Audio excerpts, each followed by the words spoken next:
Europe.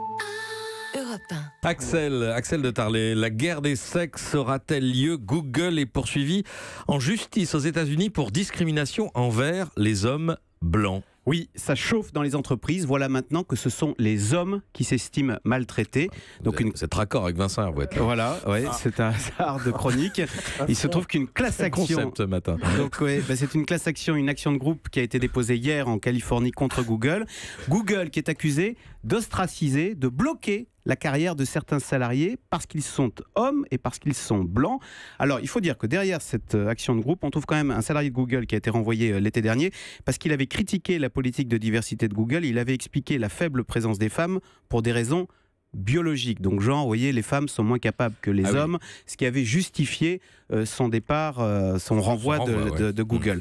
Il n'empêche, cette plainte a été déposée par un cabinet de juristes au nom de tous les salariés de Google, et ce cabinet dénonce notamment la politique de recrutement de Google qui, je cite, utilise des méthodes extrêmes et illégales pour prendre en compte dans le choix de ses salariés la race et le sexe des candidats au détriment, dit le cabinet, des hommes blancs. Alors on verra maintenant si cette démarche ira jusqu'au bout. Elle doit encore être validée par un juge de Californie. Mais cette affaire, dites-vous, témoigne d'une tension croissante entre hommes et femmes en entreprise? Oui, parce que dans le même temps, figurez-vous, Google est aussi poursuivi en justice par des salariés, eux, femmes, qui, elles, s'estiment moins bien payées que les hommes. Et c'est vrai que la tension monte. Vous savez qu'en Allemagne, maintenant, une femme peut exiger de connaître le salaire de son homologue masculin, avec bien sûr des risques de dérapage, car même si les chiffres montrent un écart insupportable de rémunération homme-femme, il faut savoir qu'en entreprise, tous les salariés, que vous soyez femme ou que vous soyez homme, tous les salariés s'estiment injustement mal payés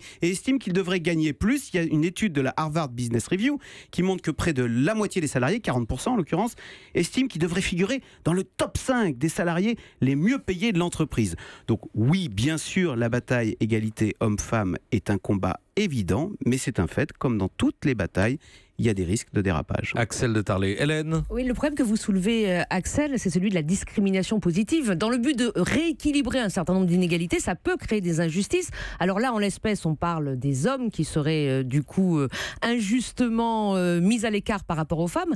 Mais aux États-Unis, qui a mis en place ce système dans un certain nombre, notamment dans les facs, je crois, il y a des communautés entières qui s'estiment lésées par ce système de discrimination positive. Exactement. Il y a Harvard, des étudiants asiatiques s'estiment discriminés parce que Harvard a son quota d'étudiants asiatiques et ils disent que ce sont des biais raciaux insupportables dont ils sont victimes. Donc oui, la discrimination positive, à un moment, pose un problème d'égalité. Dans discrimination positive, il y a discrimination. Donc, négative. Oui, mais donc les poursuites pour discrimination, s'agissant d'une politique de discrimination positive, ça paraît un peu antinomique. On est au pays de Donald Trump. Donc vous voyez, il y a aussi des contre-mouvements qui s'expriment.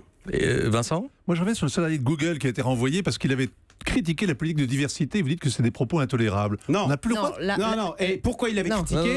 Il avait estimé parce qu'il y avait un biais biologique. Il avait dit les femmes sont moins capables. Et alors? Non, Ça mérite d'être viré. Écoutez, il y a une action en justice. Voilà. Faut regarder les propos, mais oui, non, il y a des limites. Europe 1.